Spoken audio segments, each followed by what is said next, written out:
සුබ දවසක් ඔයාට. අද මම ඔයාට අරගෙන ආවේ කොකිස් හදන ලේසිම ක්‍රමයක්. අවුරුදු කැවිලි වලින් ලේසිම කැවිලි වර්ගය තමයි කොකිස් රෙසිපි එක. අද මම මේ කියලා දෙන විදිහට ඔයාට පිටි කොටන්න, පිටි හලන්න, වද වෙන්න ඕන නැහැ. ඉක්මනට හදා ගන්න පුළුවන්. ඒ වගේම කිරි රසට, ක්‍රිස්පියට මේ කොකිස් ටික ලස්සනට හදා ගන්න පුළුවන්. එහෙනම් අපි බලමු මේ ලේසිම විදිහට කොකිස් පිටි බැටර් එක හදාගෙන ලස්සනට කොකිස් ටික හදාගන්නේ කොහොමද කියලා. මෙතන මම අරගෙන තියෙනවා සුදු කැකුළු ග්‍රෑම් 250. මේ ටික මම රැයක් හොඳට පෙඟෙන්න තියාගෙන තියෙන්නේ. ඔයා උදේට කොකිස් හදා ගන්නවා නම් රැයට හාල් ටිකක් පෙඟෙන්න දාගන්න.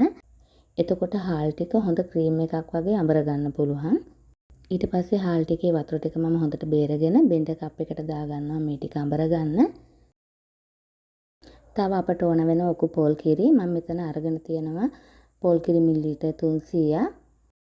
ඊළඟට හාල් එකට පොල් කිරි වලින් පොඩ්ඩක් දාලා මේ ටික හොඳට ක්‍රීම් එකක් වෙනකම් අඹර ගන්න ඕන.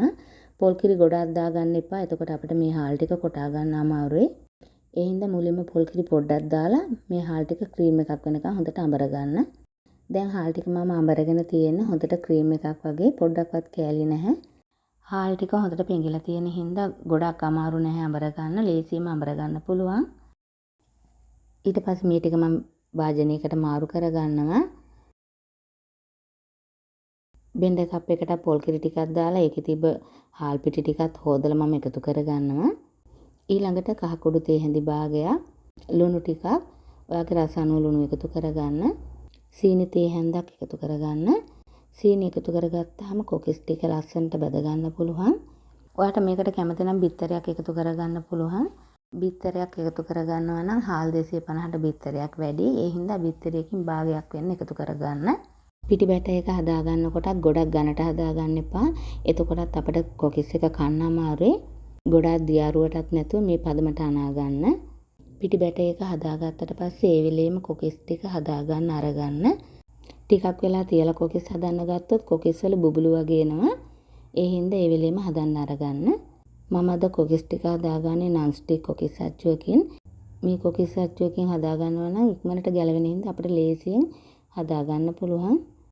ඔයාට තියෙන කොකිස් අච්චුවේ කොකිස් ගලව ගන්න අමාරු නම් හොඳට පදම් වෙලා නැත්තම් ගොරක කැලි 10ක් විතර භාජනයකට දාලා ඒකට වතුර කෝප්ප එකමාරක් දෙකක් විතර දාලා කොකිස් අච්චුව දාලා වතුර ටික හිඳනකන් ලිපේ තියාගන්න. එතකොටත් කොකිස් ටික ලේසියෙන්ම ගලව ගන්න පුළුවන්. මේ විදිහට කොකිස් අච්චුව තෙල් එකේ දාලා රත් කරලා අරගන්න. ගොඩාක් අච්චුව රත් කරගන්න එපා. එතකොට කොකිස් බැටර් එක අච්චුවෙන් ගැලවිලා වැටෙනවා. අච්චුව තෙල් එකෙන් ගන්නකොට මේ විදිහට ටිකක් අච්චුව ගසලා අරගෙන පිටි බැටර් එකේ තියාගන්න. අච්චුව සම්පූර්ණ පිටි මිශ්‍රණය ගිල්වන්නේ නැහැ. මේ විදිහට අච්චුවේ උඩ පේන විදිහට තියාගන්න. ඊළඟට කොකිස් අච්චුව තෙල් එකේ තියාගන්නකොටත් එකපාර භාජනයේ අඩියට කොකිස් අච්චුව තියන්න එපා. ටික වෙලාවක් අල්ලගෙන ඉන්න. ඉක්මනට අච්චුවෙන් ගලව ගන්න හදන්න එපා. කොකිස් එක තප්පර 15ක් 20ක් විතර වගේ අච්චුවේම කොකිස් එක තියාගෙන ඉන්න. ඊට පස්සේ මේ විදිහට ගලව ගන්න. නැත්තම් හැඩේ වෙනස් වෙලා කොකිස් එක කැත වෙනවා.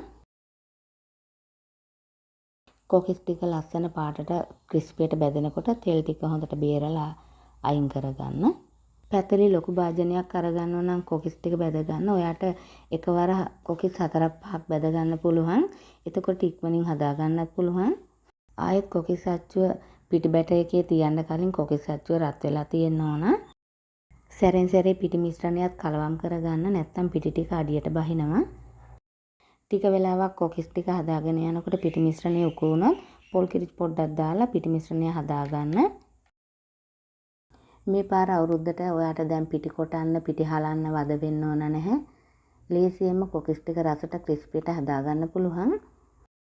හාල් 250න් මේ ප්‍රමාණයේ කොකිස් මම 40ක් හදාගත්තා. ඔයාට මේ කොකිස් රෙසිපි එක ප්‍රයෝජනවත් වුණා නම් ලයික් එකක් දාලා තවත් කෙනෙක්ට බලන්න ෂෙයා කරන්න කියලා ආදරෙන් මතක් කරන ගමන් තවත් වීඩියෝ එකකින් හමු වෙනතුරු ඔයාලා හැමෝටම සුබ දවසක්.